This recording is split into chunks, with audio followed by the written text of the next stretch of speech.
वाले जो आप लोगों ने इलेक्ट्रोस्टैट्स में पढ़े। अभी जो पढ़ेंगे ये समझ के चलना, इलेक्ट्रोस्टैट्स के भी वो 8 से 9 टॉपिक आपका रिवाइज होता चला जाएगा। प्रूफ 1-2 के बता दूंगा, बाकी सिमिलर प्रूफ है, कुछ चीज़ें चेंजेस करनी है, वो चेंज मैं बता देता हूँ कि रियलिटी में क्या होता है। बात समझ में आई? तो सबसे पहले हम बात करेंगे एक बार मैग्नेट के बारे में। बार मैग्नेट हम रियलिटी में बता भी चुके हैं, तो अभी यहाँ पे भी समझो। इससे पहले हम लोगों ने magnetic effect of electric current अभी भी खत्म किया, और उसमें हमने क्या बोला कि किसी भी करंट कैरिंग वायर में, किसी भी वायर में अगर एक करंट चल रहा है तो वो एक मैग्नेट की तरह बिहेव करता है, और मैग्नेट की तरह बिहेव करता है तो मैग्नेट के 2 पोल होते हैं, वन इज नॉर्थ पोल और सेकंड वन इज। तो जो भी मैग्नेटिक फील्ड लाइंस होंगी वो हमें नॉर्थ से तो बाहर निकलती हुई दिखाई देंगी और साउथ से अंदर की तरफ जाती हुई दिखाई देंगी, यानी आउटसाइड द मैग्नेट अगर हम बात करें तो मैग्नेटिक फील्ड लाइंस नॉर्थ से बाहर, साउथ से अंदर, और इनसाइड द मैग्नेट साउथ से नॉर्थ। तो ये हमेशा ही क्लोज लूप में रहती है। अब फिर हम लोगों ने बोला था कि मैग्नेटिक फील्ड लाइंस बनाने का क्या तरीका था, समझना। मान लो ये मेरे पास कोई भी करंट कैरिंग कॉइल है, ठीक है बच्चों, this is a current carrying coil, और इसका रेडियस मान लिया मैंने r। मान लो इसमें करंट चल रहा है एंटी क्लॉकवाइज डायरेक्शन में। अगर करंट एंटी क्लॉकवाइज डायरेक्शन में चल रहा है तो अब हमें ये देखना है कि इसका नॉर्थ पोल किधर बना। तो अपन लोगों ने क्या करना होता था, फ्लेमिंग राइट हैंड रूल, अपनी उंगलियों को करंट की डायरेक्शन में रोटेट कराओ, अंगूठा will give you the direction of magnetic field, जिधर अंगूठा है ना that is the direction of north pole. अभी अगर आपको थोड़ा सा इसमें विजुअलाइज करना मुश्किल हो रहा है तो ये मेरा कड़ा समझ लो, इस कड़े में करंट ऐसे चल रहा है, अब इस कड़े के अकॉर्डिंग अपने हाथ को घुमाओ जल्दी सभी, है ना, अंगूठा है ना राइट में, तो अंगूठा इधर आ रहा है, यानी मैग्नेटिक फील्ड लाइंस इस डायरेक्शन में जा रही है ऐसे, और मैग्नेटिक फील्ड लाइन जो कि क्लोज लूप बनाने वाली है तो ऐसे चलने वाली। बोलो जल्दी बताओ, समझ में आया है? अरे बोलो भाई, पक्का? चलिए, ये मैग्नेटिक फील्ड लाइंस।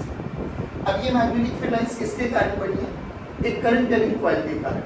अब सोच, अगर मेरे पास यहाँ पर एक मैग्नेट रखी हुई हो, मैग्नेट का एक नॉर्थ पोल होता है और एक साउथ पोल, तो इसके कारण मैग्नेटिक फील्ड लाइंस बनाने पर तो यहाँ नॉर्थ से बाहर निकलेंगी, साउथ की तरफ जाएंगी, इधर से भी ऐसे बनने वाली। अरे हाँ ना बोलो, पक्का? देखो ध्यान से बताओ, इन दोनों में एनालॉजी है या नहीं, या दोनों सेम ही तो लग रही? अरे बोल भाई, पक्का ना? डन।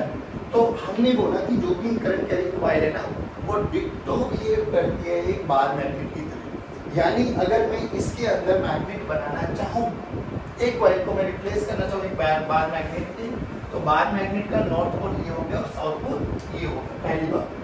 अब यहाँ पर एक चीज समझना बच्चों, जो भी हमारे पास बार मैग्नेट है ना, वो बार मैग्नेट के ये वाले एंड से और ये वाले एंड को एक लेंथ ये बनती है जिसको अपन लोग बोलते हैं एलजी।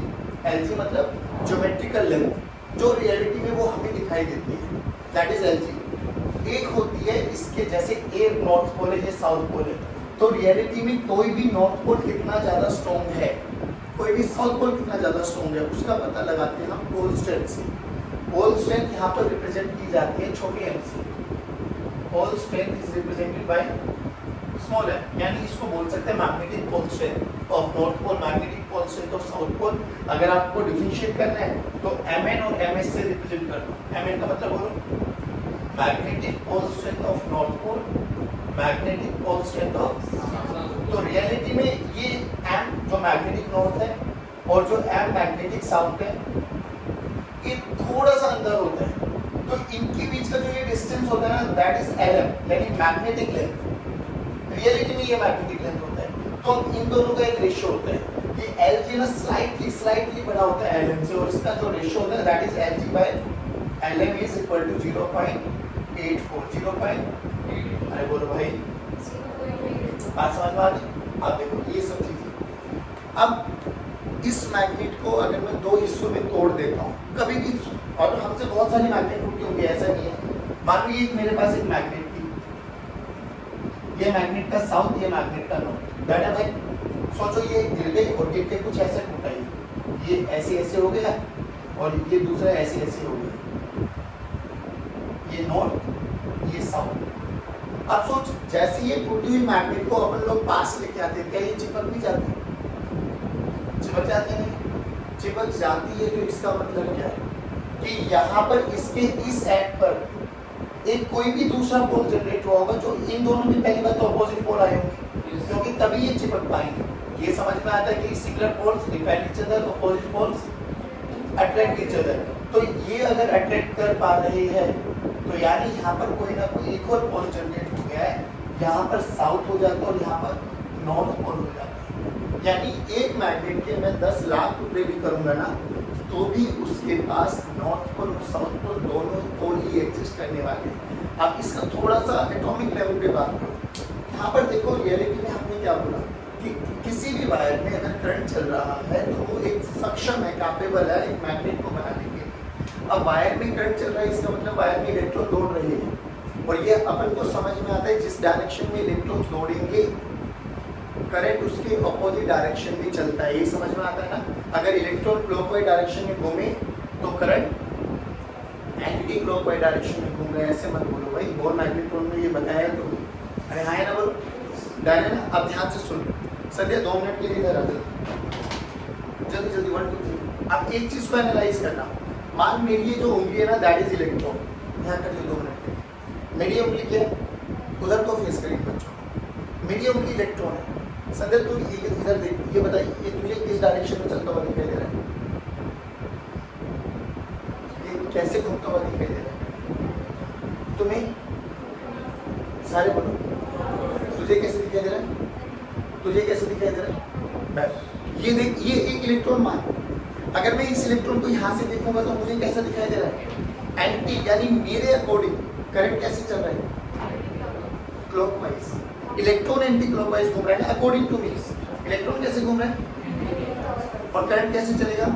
क्लॉकवाइज। और तुम्हें कैसे दिखाई दे रहा है? तो तुम्हें करंट कैसे चलता हुआ दिखाई नहीं आया। अब याद करो, शायद मैंने तुम्हें बताया था कि एंटी क्लॉक का मतलब नॉर्थ पोल होता है और क्लॉक का मतलब साउथ पोल होता है। Magnetic effect of electric current नहीं समझ में आता तो 2 मिनट में बता देता हूँ। हाँ, कि अगर किसी भी कॉइल में करंट चल रहा है, इलेक्ट्रॉनिक करंट चल रहा है, तो हमने बोला था कि अगर करंट ऐसे चल रहा है एंटी क्लॉकवाइज डायरेक्शन में, यानी वो नॉर्थ पोल जनरेट करता है, और अगर वो साउथ पोल में चल रहा होता है, मतलब क्लॉकवाइज डायरेक्शन में चल रहा है, तो वो कौन सा पोल बनाता है? साउथ। अब सोचिए एक छोटा सा इलेक्ट्रॉन है जो चल रहा है किसी भी टर्न कैरिंग कॉइल पे, क्या ये दोनों ही पोल बना रहा है? बिल्कुल।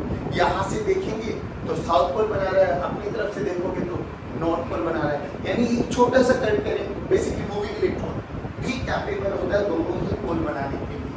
तो इस मैग्नेट को अगर आप 2 हिस्सों में तोड़ो, 3 हिस्सों में तोड़ो, 4 हिस्सों में तोड़ो, 10 हिस्सों में तोड़ो, तो यू विल रियलाइज कि इसका कभी भी मोनोपोल एग्जिस्ट नहीं करता। मोनोपोल का मतलब सिंगल पोल। इस अकेला मैग्नेटिक नॉर्थ और अकेला मैग्नेटिक साउथ कभी भी एग्जिस्ट तो वो रहेंगे हमेशा पेयर में। पहली बात तो ये क्लियर करो। लेकिन थ्योरेटिकली अपन ये मान के चलेंगे कि अगर अकेला मैग्नेटिक नॉर्थ होता तो वो कैसे बिहेव करता, अकेला थ्योरेटिकली। बाकी प्रैक्टिकली वैसा पॉसिबल नहीं। अब 2 मिनट के लिए बात सुनो।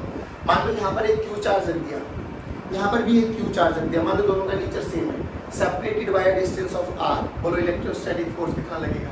सब बच्चों का नहीं पाया। k q1 q2 by k q1 q2 by. अकेला q रख सकते हैं, बिल्कुल रख सकते हैं, क्योंकि सर अकेला चार्ज एग्जिस्ट कर सकता है। बट क्या अकेला पोल एग्जिस्ट कर सकता था क्या? नहीं। पोल तो हमेशा डाइपोल, मतलब बेसिकली डाइपोल में ही रखेंगे, पोल नॉर्थ भी होगा और एक। बट थ्योरेटिकली अपन ये मान के चलते हैं, प्लीज पे अटेंशन। अगर यहाँ पर एक पॉजिटिव चार्ज है और यहाँ पर एक नेगेटिव चार्ज है, क्या इनके बीच में अट्रैक्शन लगने वाला है? फोर्स का formula k q1 q2 by r square. k का फॉर्मूला क्या था? 1/4 पाई एप्सिलॉन नॉट। क्या एप्सिलॉन नॉट मीडियम की प्रॉपर्टी आती थी? क्या मीडियम चेंज तो फोर्स भी चेंज होता था? अब ध्यान से सुना प्लीज।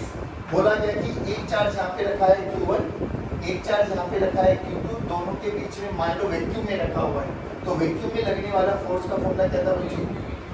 1/4 पाई एप्सिलॉन नॉट की टर्म्स में बोलो, 1/4 pi epsilon naught q1 q2 bye.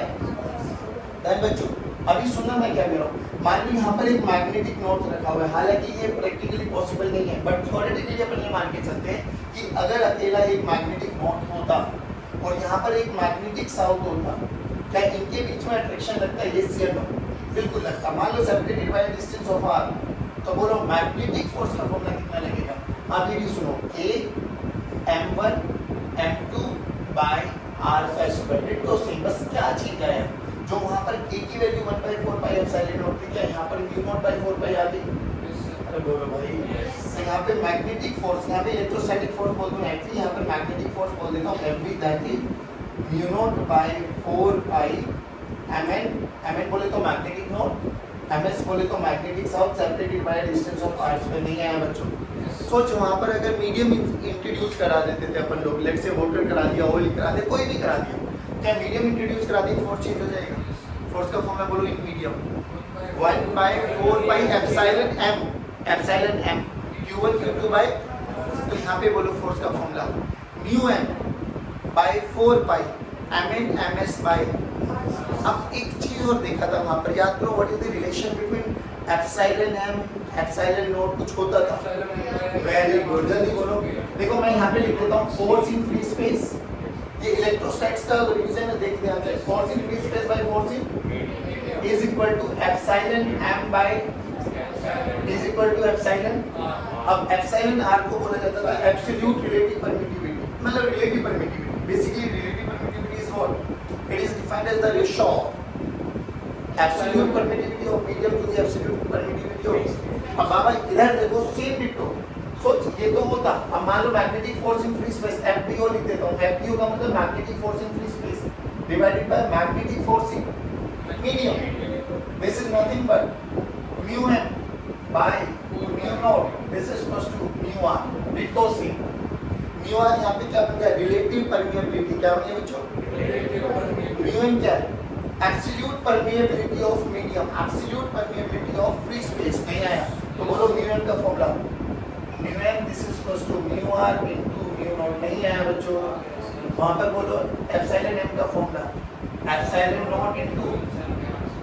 अब जल्दी जल्दी मुझे एक चीज बताओ यहाँ पर, force in medium in terms of electrostatic, force in medium Fm 1 by 4 pi epsilon not epsilon r, क्योंकि एप्सिलॉन m की वैल्यू रखती है मैंने q1 q2 by, सारे बच्चे बोलो बच्चों q1 q2 by। Similarly magnetic force in medium बोलो बच्चों mu naught mu r by 4 pi mn ms by। But तुम्हें समझ में अब की बात।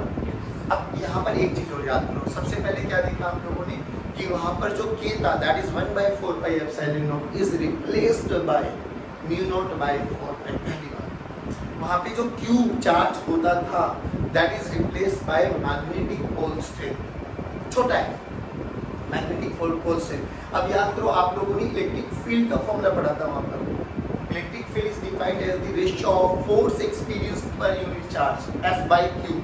अरे बोलो भाई F by। अब सोचो वहाँ पर इलेक्ट्रिक फील्ड का फॉर्मूला पढ़ा था बच्चों आप लोगों ने F by Q, और याद करो ये क्या लिखा जाता था? when Q tends to 0 limit, याद करो ना, लिमिट डेल्टा व्हेन लिमिट ये Q tends to 0 तो F by Q को ही हम लोग लिखते थे इलेक्ट्रिक है ना, पॉइंट सोर्स के कारण इलेक्ट्रिक फील्ड का फॉर्मूला यही होता था हमारे पास। सोच यहाँ पर मैग्नेटिक फोर्स को क्या बोला जाएगा? मैग्नेटिक मतलब मैग्नेटिक फील्ड को क्या बोला जाएगा? Magnetic force per unit pole strength यानी F by m। तो यहाँ पर मैग्नेटिक फील्ड क्या बन गया? जल्दी बोलो F by m। m क्या है? Pole strength. m क्या है?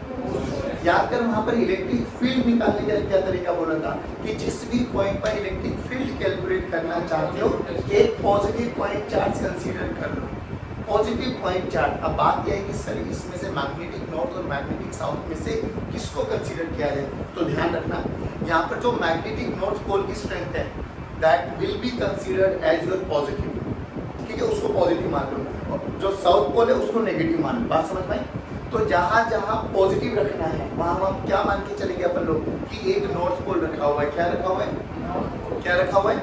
अब देख तुझे थोड़ा सा समझ में आएगा, ये समझ में आया। उसके बाद अपन लोगों ने बात करी थी वहाँ पर इलेक्ट्रिक डाइपोल। इलेक्ट्रिक डाइपोल बोल क्या बोला था कि बेसिकली एक पॉजिटिव चार्ज होना चाहिए, एक नेगेटिव चार्ज होना चाहिए और दोनों के बीच का सेपरेशन होना चाहिए। अरे हाँ या ना बोलो। तो मैग्नीट्यूड के बारे में बताओ, क्या बात करी थी? Magnitude is nothing but in दोनों में से किसी भी एक का charge into their separation Q into। Similarly यहाँ पर क्या बोलोगे बच्चों? एक मैग्नेटिक नॉर्थ है, एक मैग्नेटिक साउथ है। मैग्नेटिक नॉर्थ को आप पॉजिटिव कंसीडर करोगे, मैग्नेटिक साउथ को आप नेगेटिव कंसीडर करोगे। मान लो इनके बीच का सेपरेशन D है तो यहाँ पर बन जाएगा मैग्नेटिक डाइपोल मोमेंट। क्या बन जाएगा बच्चों? क्या बन जाएगा? Magnetic dipole moment is represented by capital M. Capital M का भी फॉर्मूला क्या आ जाएगा, इन दोनों में से किसी भी एक की पोल स्ट्रेंथ इनटू डी। अरे हाँ है ना बोलो, तो बोले तो m इनटू डी नहीं आया बच्चों। वहां पर डायरेक्शन बोलो क्या होती थी, नेगेटिव टू पॉजिटिव। अब बोल यहाँ पे नेगेटिव कौन है, साउथ पोल, नहीं आया। तो यहाँ पर डायरेक्शन क्या आ जाएगी, साउथ टू नॉर्थ, नहीं आया बच्चों। तो यहाँ पर डायरेक्शन आ गई साउथ टू नॉर्थ। जल्दी बताओ इतना समझ में आया नहीं आया। डिट्टो एनालॉजी लग रहा है ना, कोई टेंशन वाली बात नहीं। बस अब क्या याद करना है आपको कि k is replaced by mu naught by 4 pi भाई, और q इज रिप्लेस्ड बाय छोटा m, p is replaced by capital M। Capital M का फॉर्मूला m इनटू d। और याद कर कैपिटल M का फॉर्मूला अपन लोगों ने पहले भी पढ़ा है, NIA। क्या पढ़ा है, बट तुम्हें याद नहीं है ना। अब NIA क्या है हमारे पास, रखो ना यहाँ पे I इंटू ए। अरे बोलो भाई I इंटू पक्की बात, डन है। अब ध्यान से सोच, अगर कोई मेरे से पूछे what is the unit of pole strength, तो देख भाई अपन को पता है कैपिटल M की यूनिट क्या है, करंट बोले तो एम्पियर इनटू मीटर स्क्वायर। छोटे m की हमें निकालना है, d की बोलो मीटर, 1 मीटर ने 1 मीटर को हमारा, तो छोटे m की यूनिट बोलो एम्पियर मीटर। बड़े m की यूनिट बोलो, सारे बोलो। छोटा m और बड़ा m बराबर ही तो है, नहीं। छोटा m क्या है, मैग्नेटिक पोल स्ट्रेंथ। बड़ा m क्या है, मैग्नेटिक डायपोल मोमेंट। बड़े m की डायरेक्शन बोलो साउथ से नॉर्थ। बड़े m का फॉर्मूला बोलो इन टर्म्स ऑफ छोटा m इनटू d क्या है, दोनों पोल स्ट्रेंथ के बीच का सेपरेशन। अरे क्या वही मैग्नेटिक लेंथ है, अरे हाँ ना बोलो। क्या रेशो क्या है Lg और Ln में, Lg/Ln का रेशो क्या है 0.0.8। ये चीज समझ में आई। चलिए अब सुनो, एक बेसिक सी बात करो। हम लोगों ने वहाँ पे बात करी थी electric field due to dipole और इट्स एक्सियल इलेक्ट्रिक, याद है। आ जाओ, एक्सियल का फॉर्मूला देखो। बेसिकली एक छोटे से चीज बताता हूं। मान लो यहाँ पे -q चार्ज है, यहाँ पे +q चार्ज है, ये सेंटर है O, इनके बीच का सेपरेशन अपन लोगों ने माना था 2a। तो यहाँ से यहाँ का सेपरेशन क्या हो गया था, जल्दी बोलो, a, और ये सेपरेशन हो गया a।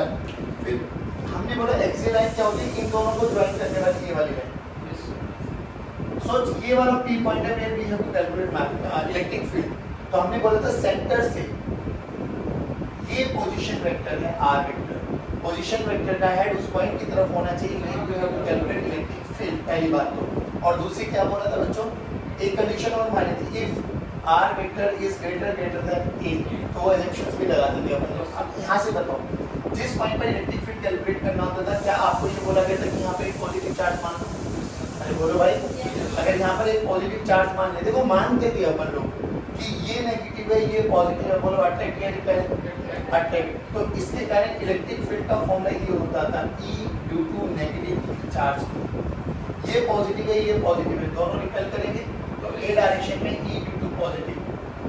अच्छा, अब इलेक्ट्रिक फील्ड का formula due to point source क्या होता था, जल्दी बोलो। E का फॉर्मूला होता था बच्चों KQ/R², KQ/ सभी बोलो KQ की वैल्यू रखो 1/4 pi epsilon naught q by r square। This is electric field due to point source.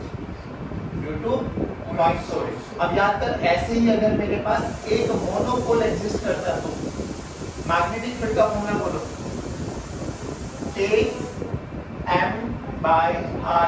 Km/r²। एक चीज सोच के बता, अगर यहाँ पर मैग्नेटिक नॉर्थ है, मान लो मैग्नेटिक नॉर्थ है, इस पॉइंट पर मुझे मैग्नेटिक फील्ड कैलकुलेट करनी है, तो यहाँ पे क्या कंसीडर कर लो, north pole, north repel, north. तो इसके कारण जो मैग्नेटिक फील्ड लाइन जाएंगी वो अवे फ्रॉम हो जाने वाले मैग्नेटिक नॉर्थ। अरे हाय ना बोलो, अरे हाय ना बोलो। याद कर यहाँ पे क्या बोला था कि अगर पॉजिटिव चार्ज होगी तो मैग्नेटिक जो इलेक्ट्रिक फील्ड लाइन है वो रेडियली आउटवर्ड, नेगेटिव चार्ज है तो रेडियली। यहाँ पर क्या हो जाएगा, अगर नॉर्थ पोल है तो away from the north pole, और अगर साउथ पोल है तो यहाँ पर नॉर्थ पोल मान है, क्योंकि पॉइंट सोर्स में ये नॉर्थ पोल होगा, तो ये साउथ ये नॉर्थ क्या करेगा, नहीं आया। तो मैग्नेटिक फील्ड का मैग्नीट्यूड वही रहेगा Km/r², बट डायरेक्शन चेंज हो जाएगी। मैग्नेटिक फील्ड का मैग्नीट्यूड वही रहेगा Km/r², बट तुम्हें लग रहा है कि डायरेक्शन चेंज हो जाएगी, हाँ नहीं आया समझ में। बाकी बात आप सोच, इसमें से इसको माइनस करके मेरे पास एक स्टैंडर्ड रिजल्ट आया था, जल्दी बोलो 2kp/r3 2kp/2kp/2kp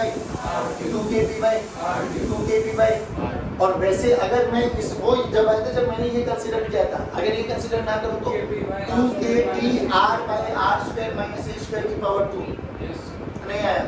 बस अभी तुम्हें स्टैंडर्ड फॉर्मूला याद रखना है, यहाँ पे जल्दी बोलो E due to HCl 2kp/r3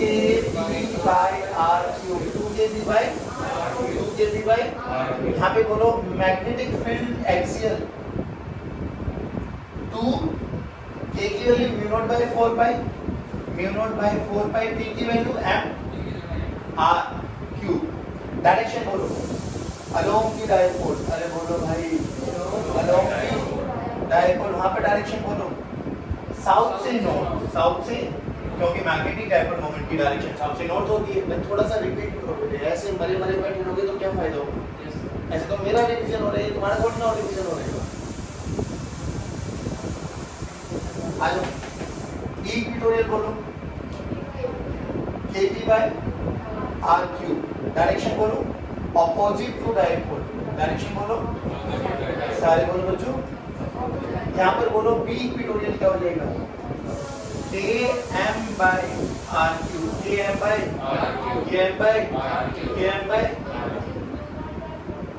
तो बात हुई μ0/4 पे रख देंगे, कोई बड़ी बात नहीं। यहाँ पे डायरेक्शन क्या हो जाएगी नॉर्थ से साउथ, अरे हाँ है ना बोलो। k की वैल्यू को रख दो μ0/4πm/r। एक जनरल फॉर्मूला हुआ करता था, अगर किसी को याद है तो। जनरल का मतलब मैं बता देता हूँ कि यहाँ पर मेरे पास -q चार्ज है, यहाँ पर मेरे पास पॉजिटिव q चार्ज है, ये सेंटर है, सेंटर से मैंने एक पोजीशन वेक्टर माना r वेक्टर जो कि इनिशियल डायपोल मोमेंट के रिस्पेक्ट में थीटा एंगल पे था। तो यहाँ पर दो चीजें आई थी, इनके दो कंपोनेंट करने पड़े थे, आपको जल्दी बोलो। इधर p cos थीटा हो गया था और इसका परपेंडिकुलर याद है कुछ? तो यहाँ पर p cos थीटा इधर ही आया था, यानी वो E एक्सियल बन गया था और इक्वेटोरियल इधर चला गया था, तो रिजल्टेंट का ऐसा मैग्नीट्यूड आया था। आगे डायग्राम अब याद करिए, इसका डायरेक्ट फॉर्मूला क्या होता था kp/r3 √3 cos² थीटा + 1 याद है? जल्दी बोल सकता है, जल्दी बोल। ई जनरल लिखो बेटा, ई जनरल का फॉर्मूला बोलो kp/r3 √3 cos² थीटा + 1 वहां पर बोलो क्या आएगा। k की वैल्यू को μ0/4π रख दो बच्चों, k की वैल्यू को m रख दो, r3 रखो √3 cos² थीटा प्लस क्या यहाँ पे theta is the angle between dipole moment and position vector, क्या वहां पर आ जाएगा magnetic dipole moment and position vector. सोच अगर दोनों एक ही डायरेक्शन में थे, डायपोल मोमेंट इस डायरेक्शन में या पोजीशन वेक्टर भी इस डायरेक्शन में, थीटा की वैल्यू 0 थीटा की वैल्यू 0, तो क्या ये एक्सियल बन गया। अगर एक्सियल बन गया तो रखो थीटा की वैल्यू 0, तो cos 0 1 3 + 1 4 4 का रूट 2 तो 2kp/r3 बने आया ही नहीं। क्या इक्वेटोरियल में p वेक्टर और r वेक्टर में नेगेटिवली क्या एंगल होते हैं, तो यहाँ पे रखो cos 90 का मतलब 0 0 + 1 1 तो kp/r3 बने आया ना बोलो।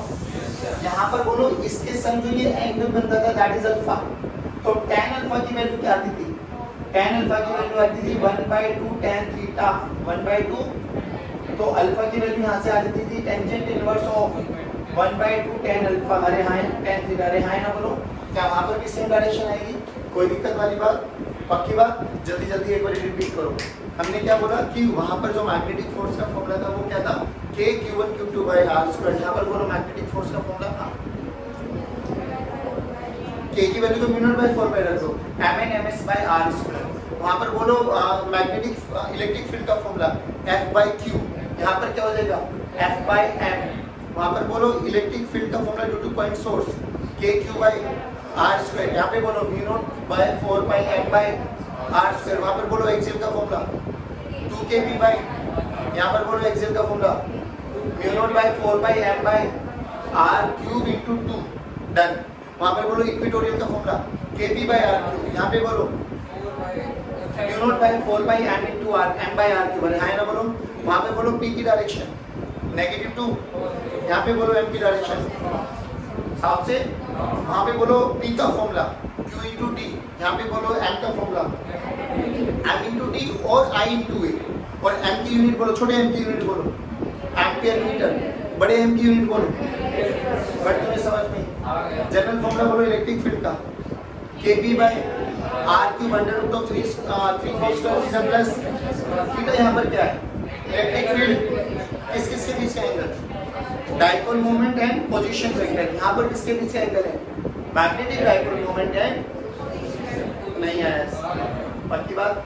ये सब चीजें समझ में आएगी। देखो यहाँ पर हम लोगों ने एक बात और पढ़ी थी कि अगर किसी भी डाइपोल को मैं यूनिफॉर्म इलेक्ट्रिक फील्ड में रखता हूँ तो उस पर टॉर्क लगता है।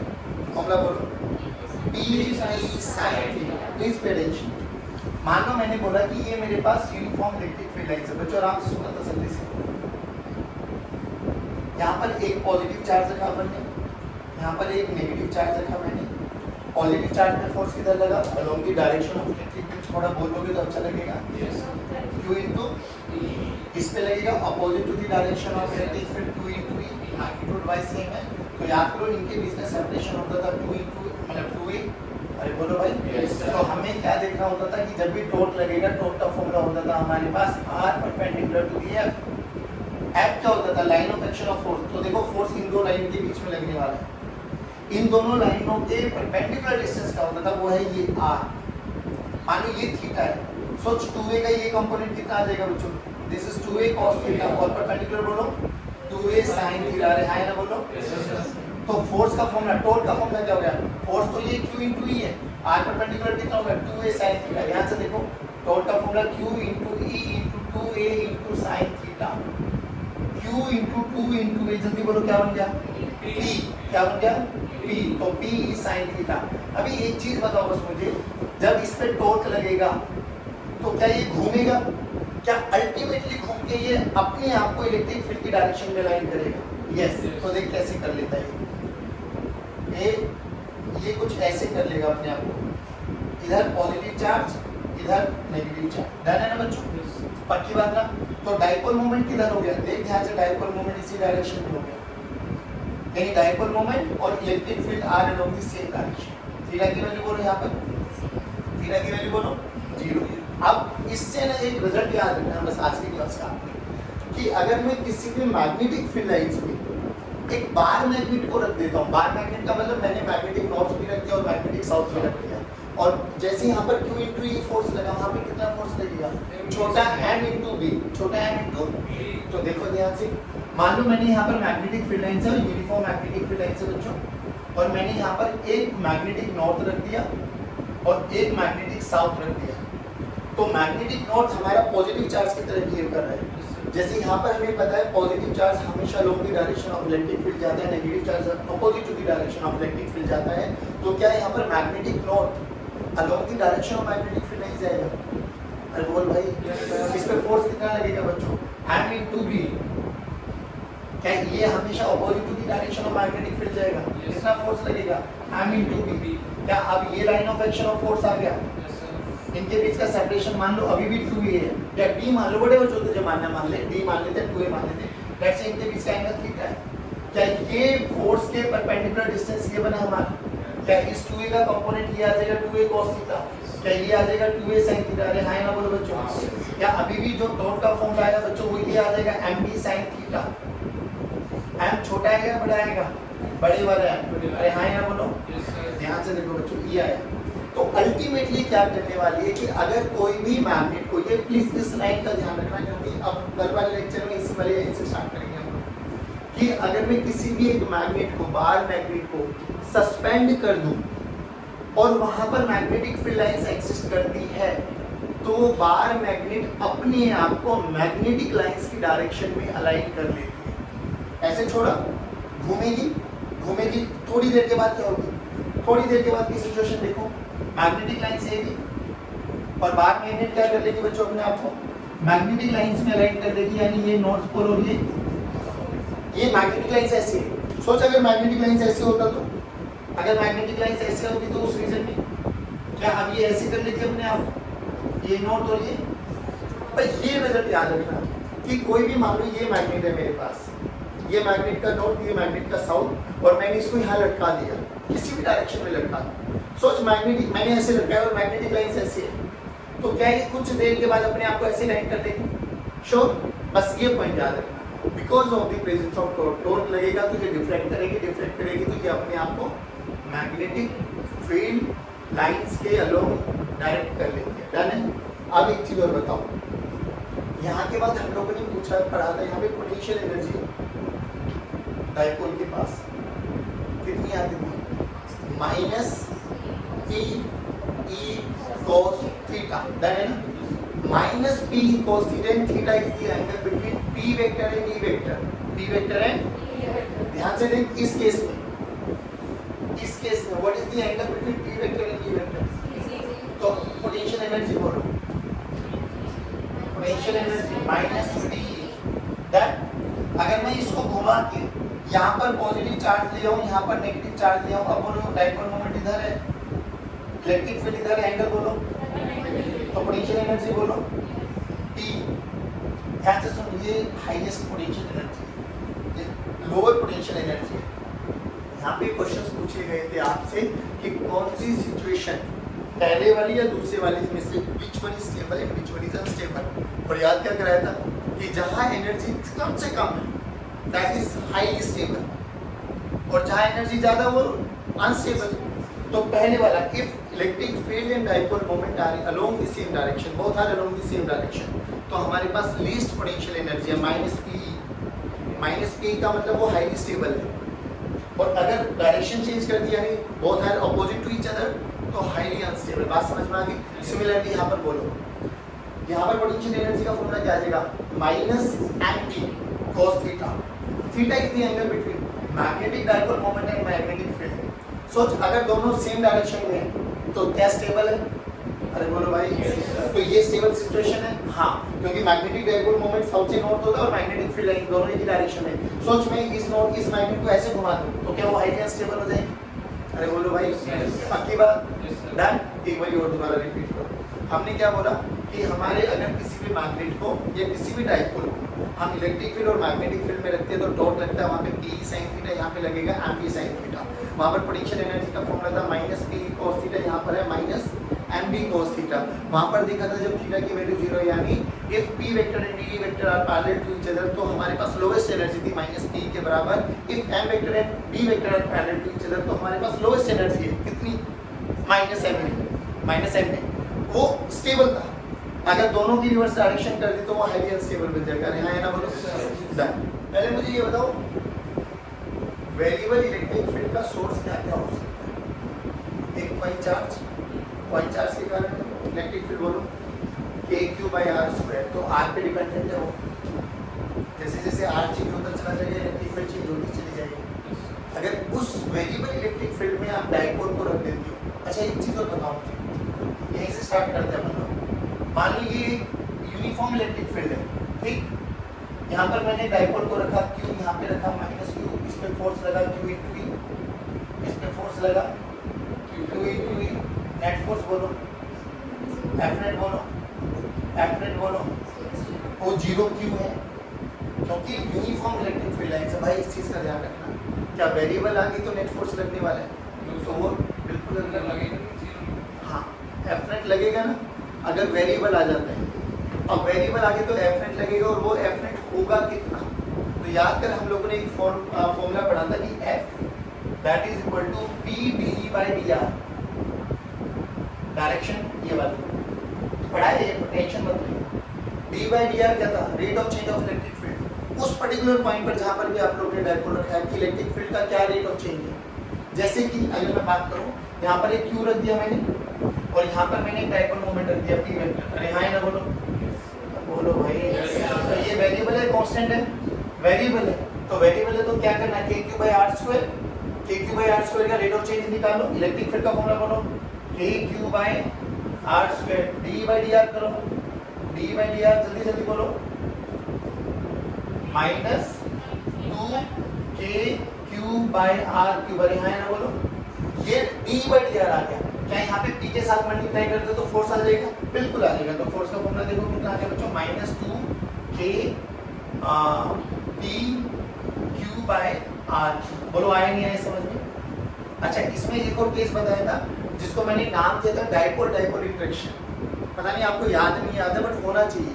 वो क्या था कि सर देखो अगर ये एक पी वेक्टर आ जाए तो पी वेक्टर के कारण मैंने एक्सियल पर ही रख दिया, तो फॉर्मूला बोलो 2kp/r की 2kp क्या आगे इलेक्ट्रिक फील्ड वेरिएबल है? हाँ, तो ई का फॉर्मूला मान लिया गया। सुनो, find force on P2 due to P1। अरे P2 P1 पे फोर्स लगाए, P1 P2 पर फोर्स लगाए, तो ये एक्शन पेयर फोर्स होती है। ए बी पर लगाएगा, बी ए पर उतना ही लगाने वाला है, तो एक पूछ ले दूसरा निकाल देंगे, कोई बड़ी बात नहीं। ध्यान से देखें कैसे निकालें। तो पहले इसके कारण इलेक्ट्रिक फील्ड यहाँ पर बोल कितनी होती है, तो electric field due to P1 जल्दी बोलो 2kp/d/dr निकालो, d/dr बोलो -6kp/r⁴। अरे आया नहीं आया? पक्की बात। अभी ये तो P1 के कारण है बाबा, अपन को फोर्स निकालना, किस पे निकालना? P2 पर। तो फोर्स का फॉर्मूला लगाओ F/P2/P1 बोलो कितना आ जाएगा? P1 × d P2 × d/dr। अरे बोलो भाई, तो P2 किससे मल्टीप्लाई कर दो इस वाले फॉर्मूले की, तो P2 × 6kp1/r⁴। तो बहुत बार पूछा जाता है क्या डाइपोल इंडक्शन में जो फोर्स होता है वो इनवर्सली प्रोपोर्शनल होता है स्क्वायर के, क्यूब के, 4 पावर के, जो भी होता है। ध्यान से किसके पावर इनवर्सली होता है? r⁴। तो यहाँ पे फॉर्मूला क्या बन गया बच्चों? -6kp1p2/r⁴। अब सुन ध्यान से, जैसे ये फॉर्मूला ना सेम वैसे ही मैग्नेटिक में चलता है। और क्या चेंज आ जाएगा? F vector m dv/dr। ऐसे बोला गया कि यहाँ पर एक मैग्नेट है जिसका पोजीशन m1 है, मैग्नेटिक डाइपोल मोमेंट, और यहाँ पर दूसरा मैग्नेटिक डाइपोल मोमेंट है separated by distance of r। बताओ m2 पर फोर्स निकालिए, m1 निकालिए, सिंपल फॉर्मूला 6km1m2/r⁴। भाई यहाँ पे याद रखना बच्चों कि k की वैल्यू यूनिट बाय 4 पाई लगेगी। चलिए आज के क्वेश्चन को यही समाप्त करते जाए। जय भारत।